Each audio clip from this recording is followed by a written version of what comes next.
Manatra ny araba tompolasy tompavy tonga eto amin'ny fandarana mahendrenao amin'izao aliny alady afa fito amin'ny folo ny volana marsa izao manasanao anaraka izany hatramin'ny farany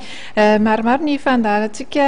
hoentina vaovao entina aminao amin'ny androany ity misy ihany koa ny vahiny ny présidente ny fédération malagasy ny taranja volleyball. Miarabanao mbola miaraba ihany koa antsika rehetra mpanaraka ny fanatanjahantena eto amin'ny fahitalavitra ny MATV baolina kitra nentsika manokatra ny fanadihadiana amin'ity hariva ity mitoy ny fananana eo amin'ny fiadina ny tompon-daka ny Liana Analamanga.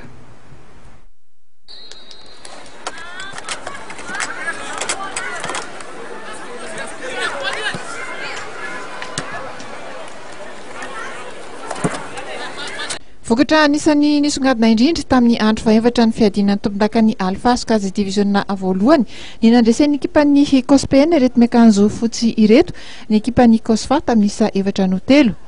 Ny alohan'ny fialan-tsasatra dia efa nitarika tamin'isa telo iray ny polisy pirenena.